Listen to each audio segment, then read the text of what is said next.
Hi again, everybody, and welcome to 7 Minutes or Less, the show in which 7 minutes or less we talk about a topical Christian subject. And as always, we're joined by the senior pastor at First Methodist Malvern, Brother Bruce Bennett. Thanks for being with us again. You always have fun doing this, I think. Thank you, Tony. You're Thank welcome. We have a subject today which really is very intriguing, and it really hits home, I think, sometimes.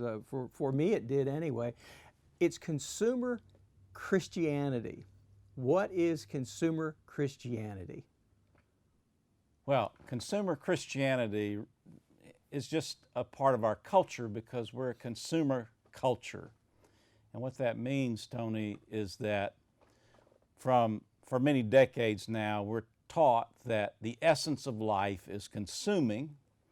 And in our culture, the name of the game is to increase your wants and desires so that you make someone else profitable. And it's all about convincing us that we want and need the next thing. And so in our culture, we emphasize shopping and fulfilling yourself through buying things and finding fulfillment in that. And when I go on the web, there's always these advertisements, click here to shop, and all these temptations to fulfill all my desires and needs, including needs that I probably don't have that people in the market want to convince me that I have a need for. And so our life just becomes all about buying and consuming and buying the next thing that's going to make us happy.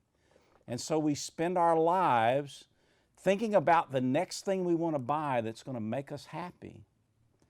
And so this idea of consuming more and more, making us happy, spills over into the church where we begin to think, well, the church should fulfill my needs. It's about me. So I need to go to a church that makes me happy and makes me feel good, and I need to shop for a church. And so this is just a part of where we are in our culture. And it is so strange because I've read some Christian writers, one a pastor of a big church, and he's talking how, the church should actually feed the people.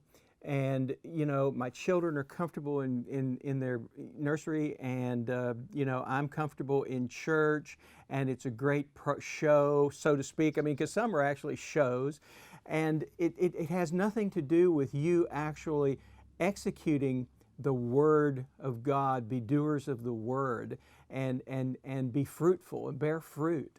So it's really, it's a very unusual concept, and I've heard people say that a church doesn't feed me, this church doesn't feed me, Yeah. But you've got to put something into it and to get anything out of it. Yes, it's an interesting culture when people come to church and they're testing the church to see if it, quote unquote, meets their needs. That's a change in the church. Including, whether I like the music, whether I really love the style of music, whether I really love the style of preaching.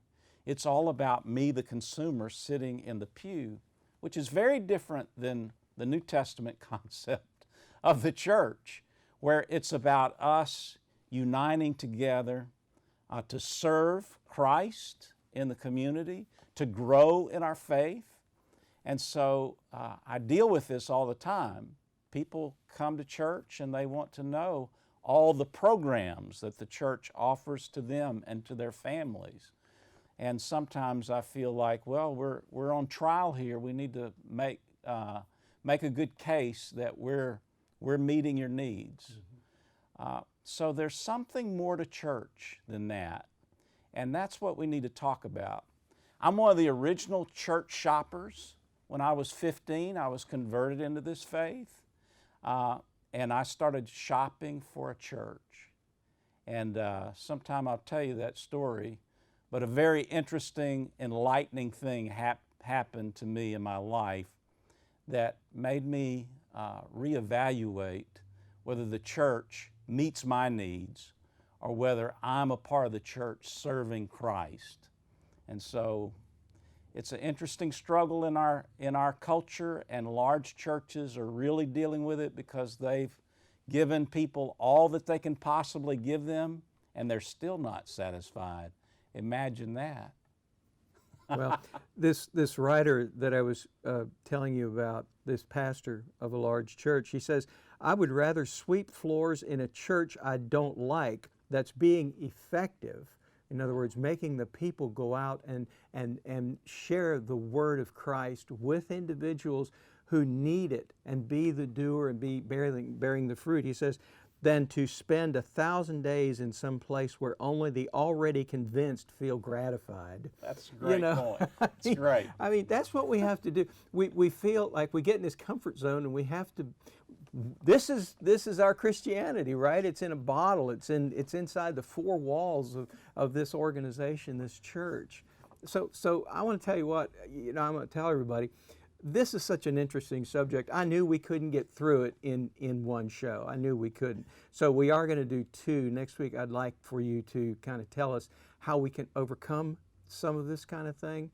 But, it's like what John Kennedy said when he was inaugurated in 1961, ask not what what your country can do for you, but ask what you can do for your country. So what can you do for your God? What can you do for Jesus?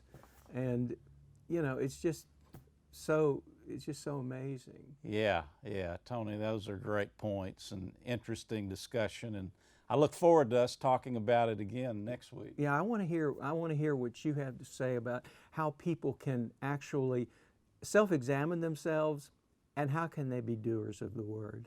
Okay? I'd really like that. Okay? Awesome. Great. Okay. Well, I hope you'll be with us again next week because we are going to continue this. And of course, you can send us questions if you like. That address is info@firstmethodistmalvern.org, info@firstmethodistmalvern.org. Or you can go online and see any of these videos on demand, and that's at vimeo.com/First Methodist Malvern. So it's on the screen here for you. So anyway, we do hope you'll come back with us next week, especially because we're going to continue this. Thanks so much for doing this. Thank you, Tony.